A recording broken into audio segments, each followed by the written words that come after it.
வேதத்தில் என்ன பதிவு பண்ணி வச்சிருக்கிறாரோ அதை வச்சுதான் நம்மளை நியாயம் தீர்க்க போகிறார். நோவா வெறி கொண்டு அவன் அருவருப்பாய் இருந்தது நிமித்தம் தன்னுடைய பெத்த மகனே சபிக்கிறான். அவன் அடிமைகளுக்கெல்லாம் அடிமையா இருப்பான். ஏன்? நீ நிறைய குடும்பத்துல இதுதான் நடக்குது. கர்த்தரை விட்டு எங்க பிரதர் நாங்க வேலைக்கு போயிட்டோம், நமக்குள்ள நிறைய கேள்வி. கர்த்தரை விட்டு நாங்க எங்க வேலைக்கு போயிட்டோம்? நாங்க ஆலயத்துக்கு சரியா தானே வந்துட்டு இருக்கோம், கரெக்டா தானே நாங்க செய்ய வேண்டியதை செய்துட்டு இருக்கிறோம், அப்புறம் நாங்க எங்க விலைக்கு நிக்கிறோம் நீங்க சொல்றீங்க? கொஞ்சம் சிந்திங்க. ஆகாய தீர்க்க தரிசனம் வாசிக்க வேண்டாம். ஆண்டவர் சொல்லுகிறார், நீங்க கடந்து வந்த 14-15 ஆண்டு நீங்க திரும்பி பாருங்க. அந்த வாயிலிருந்து புறப்பட்டு போற வார்த்தைகள் எத்தனை பேரை ரொம்ப கனவீனப்படுத்திருக்கிறது, எத்தனை பேரை காயப்படுத்திருக்கிறது, எத்தனை பேருக்கு விரோதமாக இந்த வார்த்தைகள் கடந்து போயிருக்கிறது, நினைவுகள் கடந்து போயிருக்கிறது, உணர்வுகள் கடந்து போயிருக்கிறது. கர்த்தர் பார்த்து கொண்டு இருக்கிறார். இதை வைத்துதான் ஆண்டவர் சொல்லுகிறார், என் ஜனங்கள் என்னை விட்டு கொஞ்சம் தூரமா நிற்கிறாங்க, அவங்களுக்கு போய் சொல்லி நான் அவர்களை ஆளுகை செய்யக்கூடாதபடிக்கு அவர்களே ஆளுகை செய்து கொள்ள முயற்சிக்கிறார்கள், எத்தனை பண்ணுகிறார்கள் என்று சொல்லுகிறார். ஆனால் ஒரு பக்தன் சொல்லுகிறார், நானும் என் வீட்டார் போகின்றார், கர்த்தரையே செய்வோம். அல்லேலூயா. கர்த்தரையே செய்வோம்.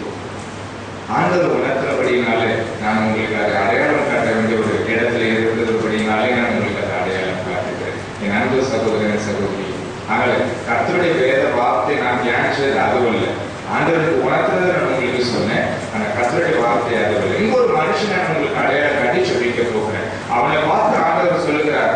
யோசுவா 24ஆம் அதிகாரத்தை வாசித்து பார்த்தால் மறுபடியும் வாசிக்கிறேன். 24:14-15 வாசித்து பார்க்கலாம். ஆகையால் கர்த்தருக்கு பயந்து அவரை உத்தமமும் உண்மையுமாய் சேவித்து நதிக்கு அப்புறத்திலும் எகிப்திலும் சேவித்த தேவர்களை உங்களை விட்டு நீங்கள் அகற்றி கர்த்தரை சேவியுங்கள், அல்லது கர்த்தரை சேவிக்கிறது உங்கள் பார்வைக்கு ஆகாததாய் கண்டால் பின்ன யாரை சேவிப்பீர்கள் என்று இன்று தெரிந்து கொள்ளுங்கள். நதிக்கு அப்புறத்தில் உங்கள் பிதாக்கள் சேவித்த தேவர்களை சேவிப்பீர்களோ, நீங்கள் இங்க வாசம் பண்ணி கொண்டிருக்கிற குன்றத்தூர்ல வாசம் பண்ணி கொண்டிருக்கிற இந்த தேவர்களை நீங்கள் சேவிப்பீர்களோ, நீங்க யாராவது சேவிங்க, எனக்கு அதை பத்தி பிரச்சனை இல்லை. இவர் யாரை பார்த்து சொல்லல, இவர் யாரு தெரியுமா? யோசுவா யாரையும் பார்த்து சொல்லல, அதர் பீப்புளை பார்த்து சொல்லல, அதர் வணக்கத்தார பார்த்து சொல்லல, ஆலயத்துக்குள்ள இருக்கிற இஸ்ரவேல் ஜனங்களை பார்த்து தான் சொல்றாரு. நீங்க யாரை சேவிப்பீங்க? நீங்க யாரை சேவிச்சாலும் பரவாயில்லை, நானும் என் வீட்டார் என்றால் கர்த்தரையே சேவிப்போம். அல்லேலூயா. அவரு இந்த வார்த்தையை சொல்லுகிறதுக்கு என்ன காரணம் சொல்லிதான் ஒரு வாரமா தேவ சமூகத்தில் காத்திருந்தேன். நானும் என் வீட்டாரும் என்றால் கர்த்தரையே சேவிப்போம் என்று சொல்லி இவர் இவ்வளவு ஸ்ட்ராங். அதாவது பாளையத்துல எனக்கு தெரிஞ்சது வரைக்கும் அதுல கிட்டத்தட்ட ஆராய்ச்சியாளர்கள் எழுதுறாங்க, அன்றைக்கு யோசுவாவின் ஆளுகை நாட்கள்ல குறைஞ்சது 20 லட்சம் பேருக்கு மேல இருந்தாங்க. இஸ்ரவேல் மக்கள் 20 லட்சம், 20 lakhs people அங்க இருந்தாங்க. 20 லட்சம் மக்களுக்கு முன்னாடியே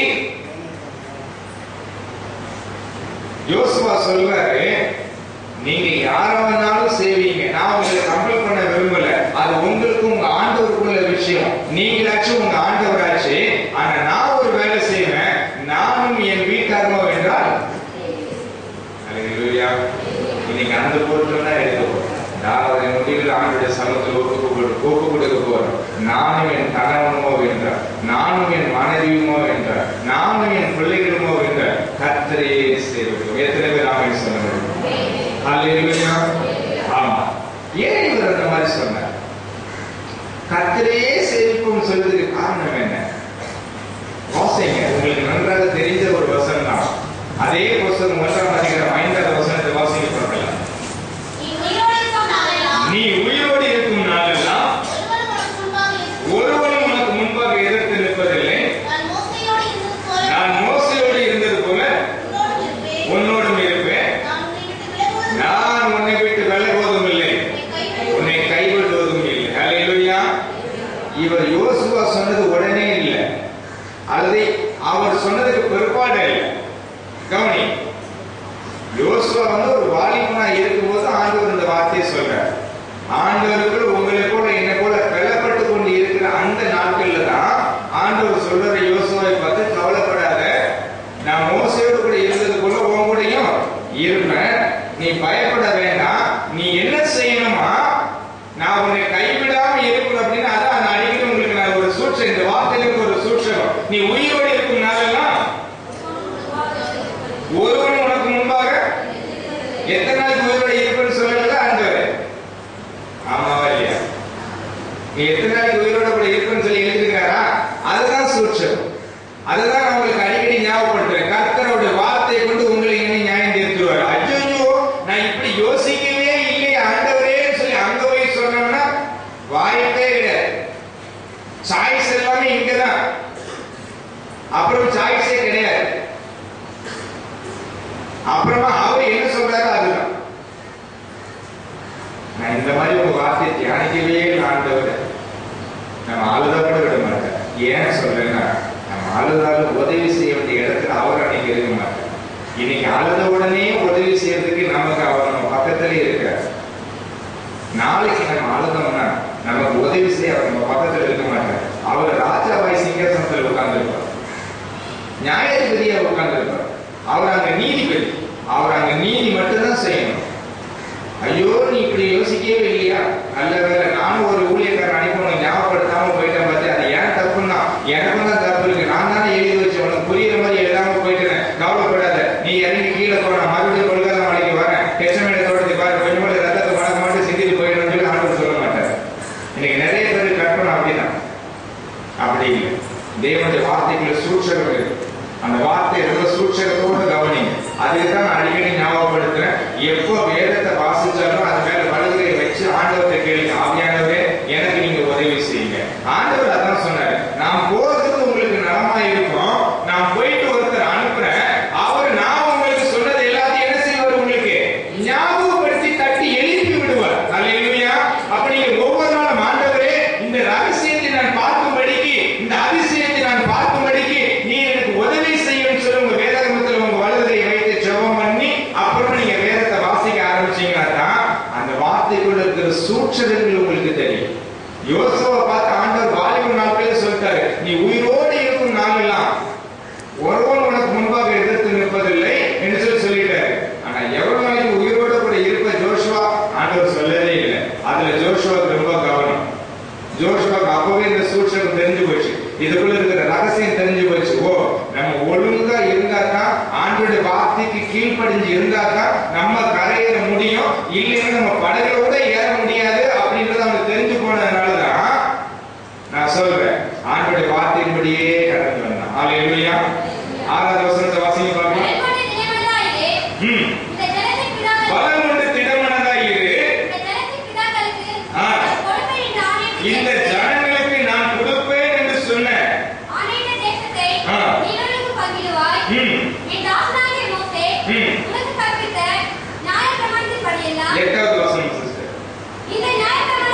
இந்த நியாயப்பிரமாண புஸ்தகம் உன் வாயை விட்டு பிரியாது இருப்பதாக, இதில் எழுதியிருக்கிறவைகள் எல்லாம் நீ செய்ய கவனமாய் இருக்கும்படி. எப்படிங்க? வேலைக்கு போக வேண்டாம். அப்போ சோறு யாரு போடுவா? நீங்க நிறைய பேர் அப்படிதான் கேட்கணும். இரவும் பகலும் இந்த வேத புத்தகத்தையே படிச்சுட்டு இருந்தோம்னா சோறு யாரு போடுவா?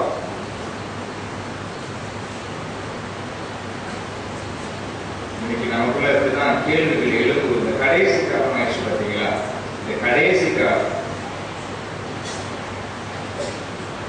கலியுக காலமா இருக்கிறபடினால இன்னைக்கு நிறைய கேள்விகளை சத்து கொண்டு நம்மளுடைய இருதயத்தில் போட்டு, அதுதான் பக்தர் பாடுங்கிறால நம்ம தூங்கும் போது சத்துரம் என்ன செஞ்சுட்டு போயிடலாம், அது முளைக்க காலையில் முடிச்ச உடனே அது முளைக்க ஆரம்பிச்சது. உடனே கேள்விகள் வருது, இப்படின்னா அப்படின்னா எப்படின்னா ஒரு பல கேள்விகள் நமக்கு வரும். கர்த்தரை மாத்திரம் உயர்த்தி, கர்த்தருக்கு கொடுக்க வேண்டிய கணத்தை கொடுத்து, ஆண்டவரை மாத்திரம் நம்ம வீட்டுல முதன்மையில வச்சு பாருங்க. இன்னைக்கு நிறைய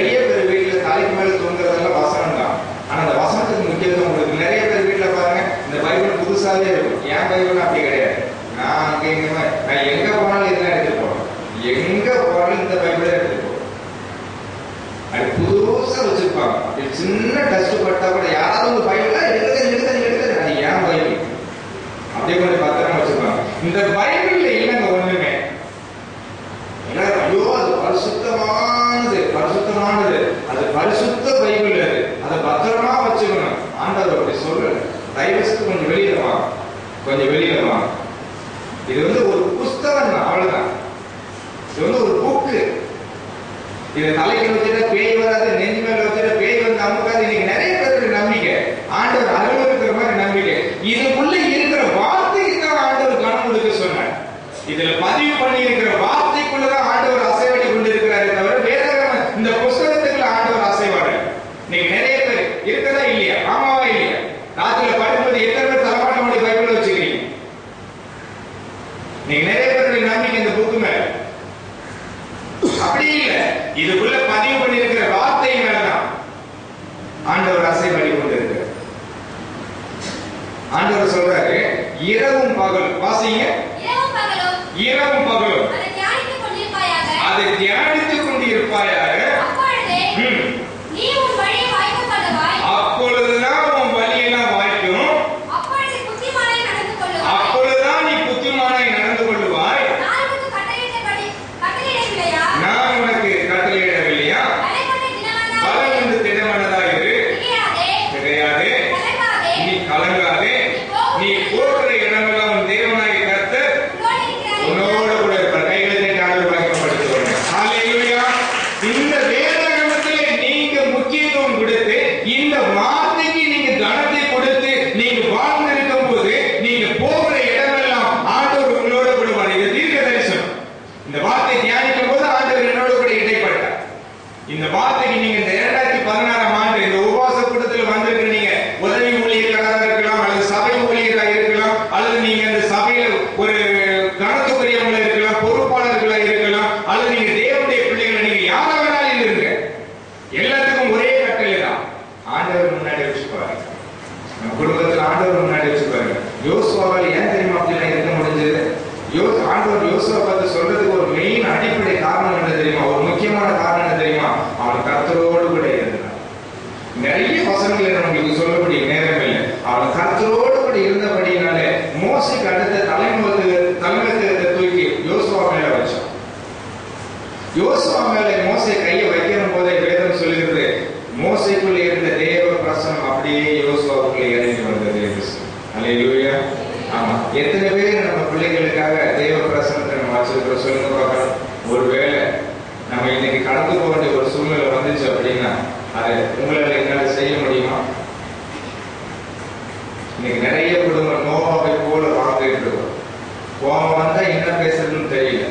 சூழ்நிலைக்கு தகுந்த மாதிரி ஒரு பார்வை, நேரத்துக்கு தகுந்த மாதிரி ஒரு பேச்சு, சிந்தனைக்கு தகுந்த மாதிரி உணர்வு, மாறி மாறி மாறி மாறி நம்முடைய வாழ்க்கையில விகாரப்பட்டு கொண்டிருக்கிறபடினாலேதான் கர்த்தர் நம்மளோடு கூட இல்லைன்னு சொல்றாரு. அதனாலதான் சொல்றாரு, இந்த வேத புஸ்தகத்துல எழுதியிருக்கிற கட்டளைகளின்படி நீ இரவும் பகலும் நீ தியானமா இருக்கக்கூடுமானால் நீ போகிற இடமெல்லாம் நீ புத்திமானாய் நடந்து கொள்வார். ஒரு தேவனாய் கர்த்தர் உங்களோடு கூட வருவார். அல்லேலூயா. ஆமா, நம்ம செய்யற காரியங்கள பல காரியங்கள் தோல்வி போறது காரணம் தெரியுமா? அவர் நம்ம கூட இல்லாம போகிறதுனால. இஸ்ரவேல் ஜனங்களுக்குள்ள அப்படி பல காரியங்களை நம்மளுக்கு சொல்ல முடியும். இஸ்ரவேல் ஜனங்களுக்குள்ள அவர் இல்லாமல் போனபடினாலே பல பிரச்சனைகள் வந்தது, பல போராட்டங்கள் வந்தது. வேத ஆராய்ச்சியாளர்கள் சொல்றாங்க, 20 வயது அதாவது எகிப்து தேசத்திலிருந்து புறப்பட்ட லட்சக்கணக்கான இஸ்ரவேல் மக்கள் கானான் தேசத்துக்குள்ள யோர்தானை கடந்து எரிகோவை கடந்து கானானுக்குள்ளே நுழைகிற போது பாத்தீங்கன்னா யோசுவாவை தவிர 20 வயதுக்கு மேற்பட்ட யாருமே இங்க எல்லாரும் வனாந்தரத்துல மரிச்சு போயிட்டாங்க. லட்சக்கணக்கான மக்கள் வனாந்தரத்திலே மாண்டு போயிட்டாங்க. அவங்களுடைய பிற்சந்ததி தான் கானானுக்குள்ளே நுழைஞ்சது. அங்கிருந்து வந்ததுல யாரெல்லாம் உள்ள போனாங்க அப்படின்னா காலேபும் யோசுவாவும் அவங்க குடும்பம் தான் உள்ள போனதாக பைபிள் எழுதியது. மற்ற எல்லாரும் கீழே விழுந்துட்டாங்க. இவங்க எல்லாம் விழுந்து போனதுக்கு அடிப்படை காரணம் என்னதான் சொல்லி வேதத்தை மறுபடியும் திருப்பி பார்த்தா எல்லாம் அவங்களுடைய உணர்வுகள் தான், அவங்களுடைய சுயம் தான், அவங்களுடைய பலத்தை நம்பி இருந்தது, அவங்களுடைய அனுபவத்தை நம்பி இருந்தபடினாலே எல்லாம் மனாந்தரத்துல வழங்கி போயிட்டாங்க. யோசுவாவும் காலேபும் ஆண்டவருக்காக வைராக்கியம் என்ன அவங்க செஞ்ச காரியம் தெரியுமா? குடும்பமாய் ஆண்டவரை துதிக்க ஆரம்பிச்சாங்க, குடும்பமாய் ஆண்டவரை போற்ற ஆரம்பிச்சாங்க, குடும்பமாய் ஆண்டவருக்காக வேலை செய்ய ஆரம்பிச்சாங்க, குடும்பமாய் ஆண்டவருக்கு எல்லாத்தையும் தியாகம் பண்ண ஆரம்பிச்சாங்க.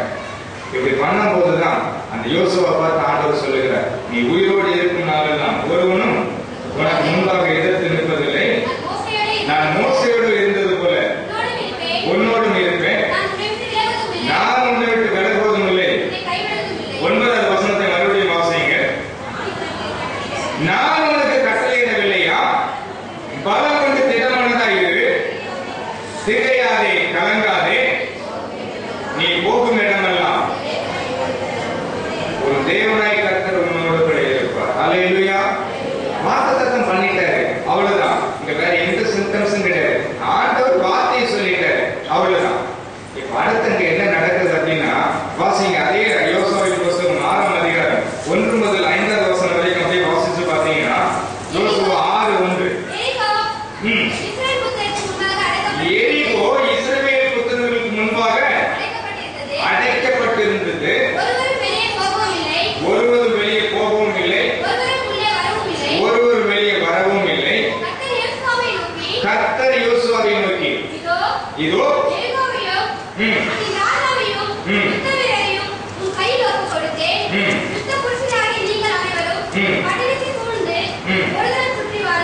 ஐந்தாவது வசனம். அவர்கள் அந்த கொம்புகளினால் இருப்பதும் நீங்கள் எக்கால சத்தத்தை கேட்கும் போதும் ஜனங்கள் எல்லோரும் மகா ஆரவாரத்தோடு ஆர்ப்பரிக்க கடந்தார்கள். அப்பொழுது பட்டணத்தின் அரங்கம் இடிந்துவிடும்.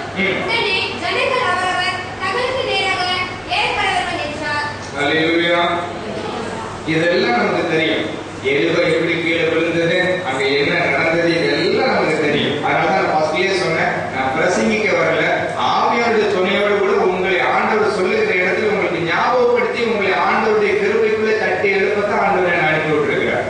இந்த எரிகோவை பத்தி நம்ம பல முறை பல வித்தியாசமான செய்திகள் நம்ம கேட்டிருக்கிறோம். நடந்தது என்ன? யோசுவா சொல்லுகிறார், 20 லட்சத்துக்கும் மேற்பட்ட மக்களை பார்த்து சொல்லுகிறார், நான் சொல்லுகிற வரைக்கும் நீங்க யாரும் வாயை திறக்க கூடாது. எப்படி? என்ன செய்யணும்? ஆனா நீங்க வேலை செய்யணும். யாரும் சும்மா இருக்க கூடாது, யாரும் அமைதியா இருக்க கூடாது. 6 நாள் நீங்க என்ன செய்யணும்? எரிகோவை சுத்தி சுத்தி சுத்தி நீங்க என்ன செய்யணும்? சுத்தி வரணும். ஆனா ஒருத்தரும் வாயை திறக்க கூடாது. அல்லேலூயா. யாரும் வாயை திறக்க கூடாது, அமைதியா இருக்கணும் அப்படின்னு சொல்லி சொன்னா என்ன நடந்தது அங்க? நீங்க வேதத்தை வீட்டுல போய் இந்த யோசுவா புத்தகத்தை மறுபடியும் ஒரு முறை வாசிச்சு பாருங்க. நேரம் ஆயிடுச்சு, நான் கடந்து வேகமா போயிட்டு இருக்கிறேன். அங்க என்ன நடக்குது? 20 லட்சத்துக்கும் மேற்பட்ட மக்கள், பெரியவர் சிறியவர், படித்தவன் படிக்காதவன் எல்லாரும் இருந்தான். ஆனா எல்லாரும் ஒரே ஒரு மனுஷனுடைய வார்த்தைக்கு அப்படியே கீழ்படிங்க. ஒரு குடும்பம் ஆசீர்வதிக்கப்படணும்னா, ஒரு சபை ஆசீர்வதிக்கப்படணும் அப்படின்னா, ஒரு வியாபாரம் ஆசீர்வதிக்கப்படணும் அப்படின்னா, ஒரு தனிப்பட்ட மனுஷனுடைய வாழ்க்கையில சமாதானம் வரணும், அது ஆசீர்வாதமா மாறணும் அப்படின்னா முதல்ல கீழ்ப்படிதல் இருக்கும். ஆண்டவர் ஏன் நம்ம குடும்பத்துல இல்லைங்கிறதுக்கு உங்களுக்கு ஒரு சில அடையாளங்களை சொல்லி நான் சொல்லிக்க போறேன். என் குடும்பத்துல ஆண்டவர் கிரியை செய்யல, என் குடும்பத்துல ஆண்டவர் இல்ல, நான் விரக்தியை தான் பார்க்கிறேன், நான் கஷ்டத்தை தான் பார்த்துட்டு இருக்கேன், நான் இழப்பை தான் பார்த்துட்டு இருக்கேன், சமாதானம் இல்ல பிரதர், வியாதி தான் இருக்கு, கண்ணுக்கு தெரிஞ்சது வரைக்கும் என் குடும்பத்துக்குள்ள வியாதி தான் இருக்கு. இப்படி நிறைய பேர் சொல்றீங்க, இப்படி நிறைய பேர் சொல்லிட்டு இருக்கீங்க, என் குடும்பத்துக்குள்ள வியாதி தான் இருக்கு பிரதர், ஆண்டவர் இல்ல. ஏன்? காரணம் என்ன? புருஷனுக்கு கணவனுக்கு மனைவி கீழ்படுகிறது கிடையாது, மனைவிக்கு புருஷன் கீழ்படுகிறது கிடையாது, 2 பேருக்கும் சேர்ந்து பிள்ளைங்க கீழ்படுகிறது கிடையாது. ஆமாவா இல்லை? இதுதான் இன்னைக்கு நடந்துட்டு இருக்குது. அதனாலதான் ஆண்டவர் நம்மளுடைய ஆளுகைக்குள்ள இல்லை அப்படின்னு அர்த்தம். யோசுவா ஒரே ஒரு மனுஷன் தான், லட்சக்கணக்கான மக்களுக்கு சொன்னா யாரும் வாயை திறந்து பேசக்கூடாது, நான் சொல்லுவேன். அப்பெல்லாம் அவர் சொல்லல, எப்ப சொல்லுவேன் சொல்லல, நான் சொல்றேன், நான் சொல்றது வரைக்கும் நான் சொல்றதை மட்டும் செய்யுங்க, ஆனா நீங்க வேலை செய்யணும். நீங்க நிறைய வீட்டுல அதான செய்யறோம், கீழ்படியில கூட செய்ய முடியாது. நீ பாத்துக்கோ, நீ செஞ்சுக்கோ, நீ போ. எங்கேயோ ஆண்டவருக்கு விலகி நிற்கும். நம்முடைய நினைவுகள்ல, உணர்வுகள்ல, பேச்சுக்கள், அதிகமாக பேச்சுல நிறைய தேவனோட நம்ம விலகி நிற்கணும்னு சொல்லி ஆண்டவர் உணர்கிறார். அது இல்லை 2014 இல்லை, 2015 இல்லை, 2016 ஆண்டுல ஒரு புது அபிஷேகம், ஒரு புது ஆசீர்வாதத்துக்குள்ள ஆண்டவர் நடத்தி போக விரும்புகிறபடினாலதான் எல்லாருக்கும் தெரியும். நிறைய கர்த்தருடைய தாசர்கள், நிறைய தீர்க்கதரிசிகள் சொல்லியிருக்கிறாங்க, இது செல்மியின் ஆண்டு அப்படின்னு சொல்லியிருக்கிறாங்க. எனக்கு அப்படி ஆண்டவர் உணர்த்தல, எனக்கு கொஞ்சம் வித்தியாசமா உணர்த்துறார். ஆண்டவர் ஆசீர்வதிக்க எப்பவுமே போதுமானவர் தான். இந்த ஆண்டுல ஆசீர்வதிக்கும், அந்த ஆண்டுல ஆசீர்வதிக்கும் அப்படிலாம் கிடையாது. ஆண்டவர் ஆசீர்வதிக்க போதுமானவர். எப்போ உங்க வேதத்துல அப்படி எழுதியிருக்கிற, இந்த ஆண்டுல இப்படி எல்லாம் நம்ம ஆசீர்வதிப்போம், இந்த ஆண்டுல நம்ம ஆசீர்வதிக்க மாட்டோம் அப்படின்னு எழுதியிருக்குது உங்க வேதத்துல. அப்படி கிடையாது. வாசிச்சு பாருங்க. உபாகமத்தின் புத்தகம் 28ஆம் அதிகாரம் 1, 2, 3 வசனங்களை வாசிச்சு பாருங்க, பார்க்கலாம். கவனிங்க. 28ஆம் அதிகாரம். இன்று நான் உனக்கு விதிக்கிறேன் உன் தேவனாகிய கர்த்தருடைய கட்டளைகளின் படியெல்லாம் செய்ய நீ கவனமாயிருக்கும்படிக்கு அவர் சத்தத்துக்கு உண்மையாய் செவி கொடுப்பாயானால் பூமியில் உள்ள சகல ஜனங்களை பார்க்கலும் போதும். அல்லேலூயா. என்னைக்கு மேன்மையா வைப்போம்னு சொன்னாரு? 2016ஆம் ஆண்டு ஒன்று மேன்மையா வைப்போம்னு சொல்லியிருக்காரா? அல்லது 2020ஆம் ஆண்டு ஒன்று மேன்மையா வைப்போம்னு சொல்லியிருக்காரா? எப்ப சொல்லியிருக்காரு? வேதத்தை, உங்க வேதத்துக்கு நீங்க வேலை கொடுங்க கொஞ்சம். உங்க வேத புத்தகம் பழசான பரவாயில்ல. யாராவது நான் படிச்சு என் புக்கெல்லாம் பழசை கிழிஞ்சு போச்சு பிரதர், அந்த எழுத்துல எனக்கு தெரியலன்னு சொல்லி யாராவது நீங்க எனக்கு சொல்லுங்க, நான் உடனே உங்களுக்கு புது பையில் வாங்கி கொடுத்துறேன். நான் வேதத்தை படிச்சு கிழிஞ்சு போச்சு பிரதர், எனக்கு வேத புத்தகம் இல்லைன்னு சொல்லுங்க, நான் உடனே உங்களுக்கு வேத புத்தகம் வாங்கி கொடுத்துறேன். கவலைப்படாதீங்க, கிழிஞ்ச கிழியட்டும். இது ஒரு பொருட்டு கிடையாது. அதுல பதிவு இருக்கிற வார்த்தை தான் நமக்கு ஜீவன். அல்லேலூயா. இதுல பதிவு பண்ணிருக்கிற வார்த்தை தான் நமக்கு ஜீவன். அந்த வார்த்தை தான் சொல்றது மனுஷன் அப்பத்தினால மாத்திரமல்ல, தேவனுடைய வாயிலிருந்து எல்லாத்தையும் தெரிஞ்சு வச்சிருக்கோம். எல்லாத்தையும் தெரிஞ்சு வச்சிருக்கோம். அல்லேலூயா. ஆமா, ஆனா செய்யலாம். அதனால கிழிச்ச பரவாயில்ல விட்டுடுங்க. இந்த புக்கு போனா இன்னொரு புக்கு 1000 புத்தகத்தை வாங்கலாம், 1000 புக்கு வாங்கலாம், 1000 பைபிள் வாங்கலாம். கவலைப்படாதீங்க. அதுக்கு வேலை விடுங்க, நிறைய புரட்டுங்க, அதில் புரட்டுங்க. அப்படி என்ன எழுதிருக்குது? இந்த வாரத்துல, இந்த மாசத்துல, இந்த வருஷத்துல அப்படின்னு என்ன எழுதிருக்கா? அப்படிலாம் இல்லையே. வாசிங்க இந்த வசனத்தை மறுபடியும். இன்று, அல்லேலூயா, இன்று நான் உனக்கு விதிக்கிறேன்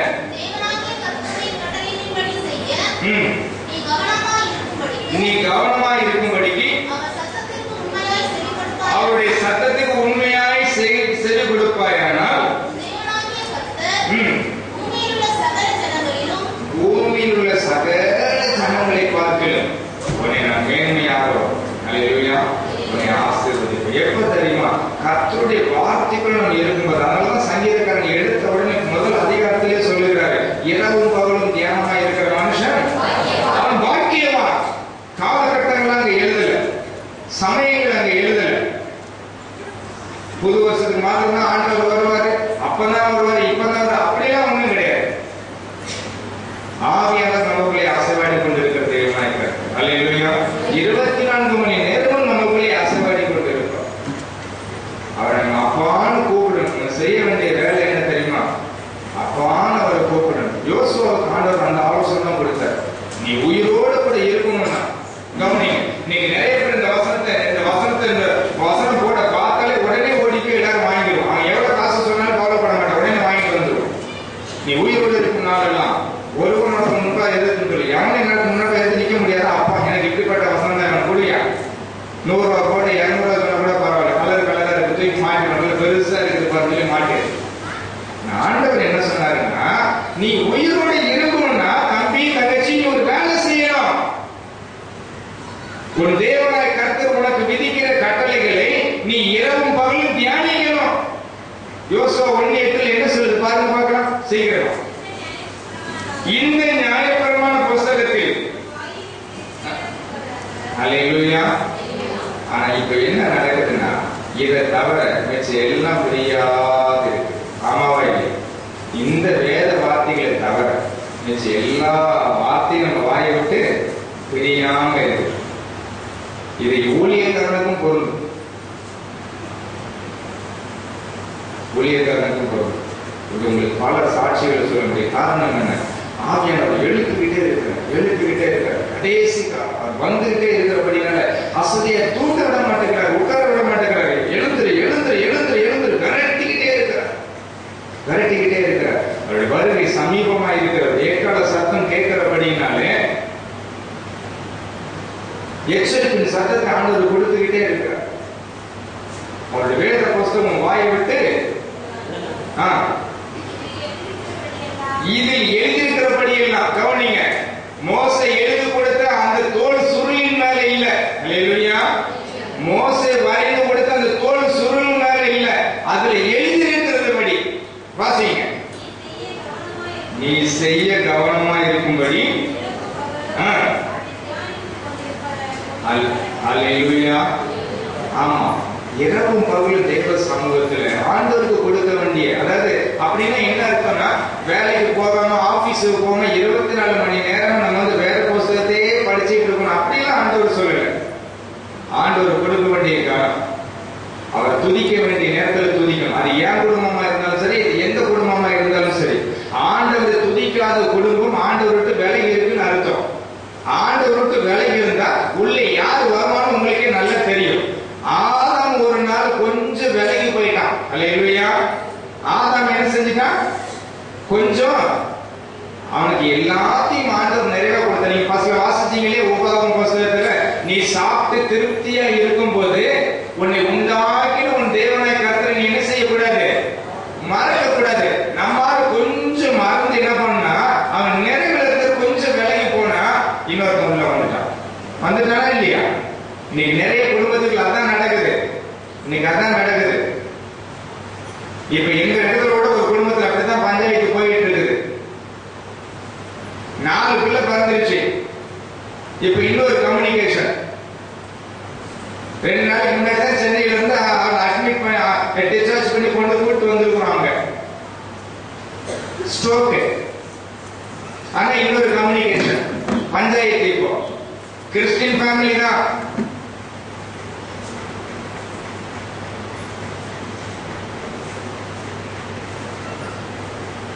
இதெல்லாம் பார்க்கிறதுனால அவர் ரொம்ப உடைஞ்சு போயிட்டார். கெட்செமனே தோட்டத்தில் அவர் உடைஞ்சு போனதை போல இன்னும் அவர் உடைஞ்சு போகிறபடினால இப்படிப்பட்ட காரியங்களை அவர் எழுப்பி கொண்டிருக்கிறார்.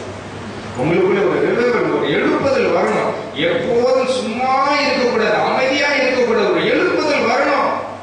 ஆண்டவரை துதிக்க வேண்டிய நேரத்தில் துதிக்கணும், அவரை பாட வேண்டிய நேரத்தில் பாடணும், அவரை தியானிக்க வேண்டிய நேரத்தில் தியானிக்கணும். ஆண்டவருக்கு முக்கியத்துவம். நான் தீர்க்க தரிசனமாய் சொல்லுகிறேன். ஆண்டவருக்கு நீங்க முக்கியத்துவம் கொடுத்து பாருங்க. ஆண்டவரை நீங்க வைக்க வேண்டிய முதல் இடத்துல நீங்க வச்சு பாருங்க. குடும்பம் ஆட்டோமேட்டிக்கா ஆசீர்வதிக்கப்படுதா இல்லைன்னு பாருங்க. இது ஒரு தீர்க்க தரிசனம் உங்களுக்கு வேண்டாம். இது ஒரு வரவேற்று ஊழியக்காரன் உங்க வீட்டுல வந்து அப்படியே தண்ணி தெளிச்சு அப்படி அன்னைய பாஷை நீ பாப்பா பேசி உடனே உங்களுக்கு அப்படியே ஒரு மாதிரி வேண்டாம், அவசியம் இல்லை. உங்களை தூக்கி சுமக்கிறது வேத புஸ்தகம் தான். அல்லேலூயா. உங்களை காக்க வேண்டியது தேவனுடைய வார்த்தை தான், ஊழியக்காரன் கிடையாது. ஊழியக்காரனுக்கு நீங்க கணக்கு கொடுக்கணும், மரியாதையை கொடுக்கணும், அவ்வளவுதான். அது ஏன்னா கர்த்தருடைய வார்த்தை சுமந்து வராங்க, அதனால அவனுக்கு நீங்க வந்து ஒரு மரியாதை கொடுக்கணும். தட்ஸ் ஆல், அவ்வளவுதான். நம்பிக்கை கர்த்தர் மேல. சில குதிரைகளை குறித்தும் நீங்க நிறைய பேருடைய நம்பிக்கை அப்படிதான். ஒரு சின்ன வெளிப்பாட்டை சொல்லிட்டா போதும். 3 மாசத்துக்கு முன்னாடி உங்களுக்கு ஒரு வயிற்று வந்திருக்குமே சிஸ்டர், இப்ப ஆண்டவர் அந்த வயிற்று எடுத்து போடுறேன்னு சொன்னா போதும். உடனே ஊழியக்காரர், ஐயா உங்க நம்பரை கொடுங்க, உங்க அட்ரஸ் கொடுங்க, நீங்க எங்க இருக்கிறீங்க, அடுத்து நீங்க எப்போ வருவீங்க? ஆமாவா இல்லையா? இந்த 2016 ஆண்டு இதெல்லாம் உடையணும்னு ஆண்டவர் வெளிப்பட்டு கொண்டிருக்கு. என்னை அனுப்புனதே அதுக்கு. இந்த குருட்டாட்டமெல்லாம் உடைஞ்சு போகணும். இந்த குருட்டாட்டமெல்லாம் உடைஞ்சு